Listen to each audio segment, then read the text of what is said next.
Hello, I am Kevin Thomas and welcome to the At Home Film Festival. This week we're going to take a look at Westerns. I'm not going to do these classics that we see on TV because you could find those easily.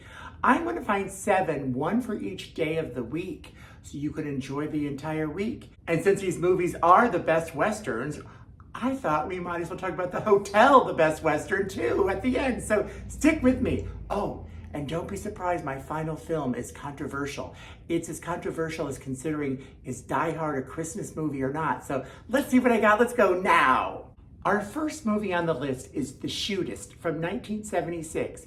It was actually the very last movie with John Wayne, and I think it's one of his best performances. He plays a gunslinger with a great reputation, and guess what? He finds out he has cancer, so he goes to a little town to die, stays in a house run by Lauren Bacall and Ron Howard before he was a director. But people find out he's there, and a lot of people want to take him down. So yes, it does have one of those gunfights at the end. I really was moved by this film. I thought John Wayne was great. I thought it was really terrific. And if you want to see it with me, go to MGM Plus and catch it for free if you subscribe there. And I know I'm only doing 7 movies, and yet I've got 2 John Waynes, but he was the Duke after all, the king of Westerns.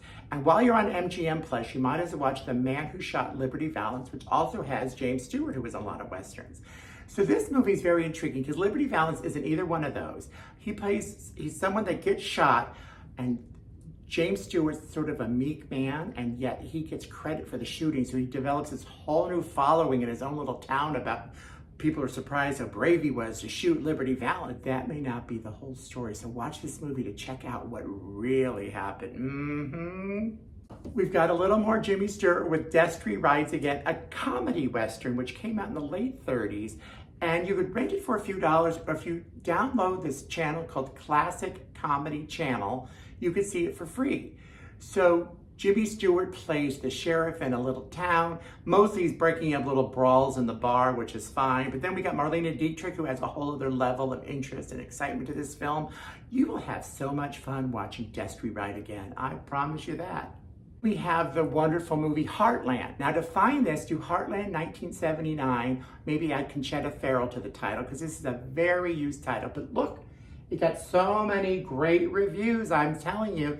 This movie is so wonderful. Conchetta plays a woman who just recently became a widow, so she takes a job as a housekeeper for Rip Torn, and she has to go miles and miles to Montana, and she works her ass off there. Her fingers are all bloody and awful, and anyway, she makes a deal after there because he really overworks her. So she ends up marrying him because this gives her more rights and more leverage to make things happen. But it's a really terrific film. You could find this on Amazon, or there's a seldom used streaming channel called Fandor.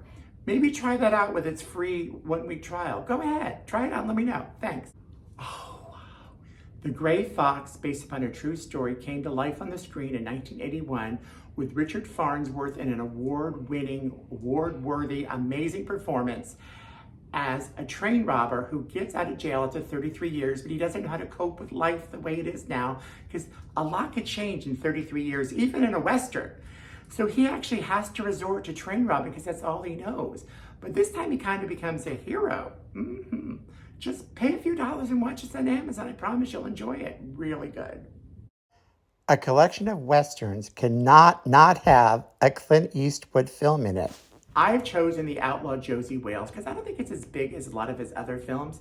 He plays a man whose family is murdered. I wouldn't like that either.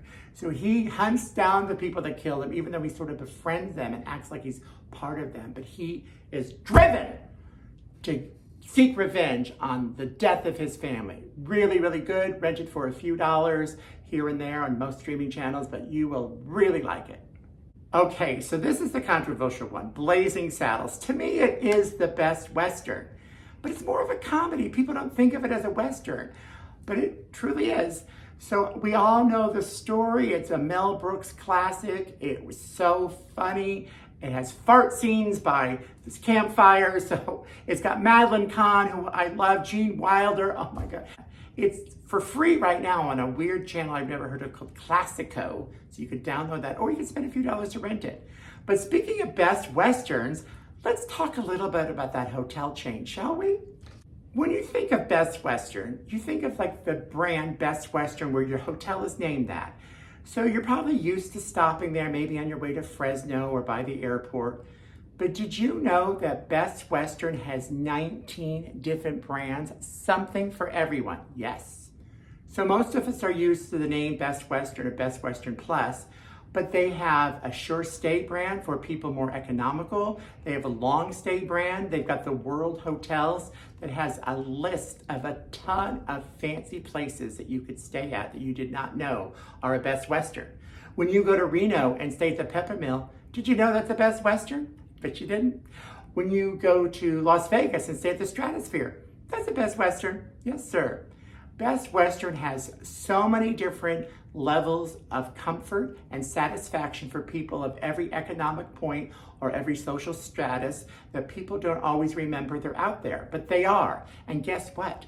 The Best Western Rewards Program is the only awards program that's never expire. Best Western points get you really good, easily accessible and fast earning points that you could use in many different great ways. I love the Best Western Rewards. And if you go to their website right now through February, they have a very good special. They always have good specials for ways to earn extra points, but right now you can earn extra points through February if you sign up now. So you should check it out. Go to bestwestern.com and look at the variety and array of various different hotels. And you too will find that this is a choice that you may have overlooked for years, but now it should be the first and foremost in your mind when booking travel. And by the way, this is not a paid endorsement. I just did it because I love the brand. Okay, I do work there. Yes, I do. But I wouldn't work at a place that I couldn't enjoy. I love my hotel. I love the brand and meeting other salespeople from across the country. I love the worldwide salespeople who help find us clients. Best Western is really a terrific brand, and you should definitely not forget about it, whatever level you're booking.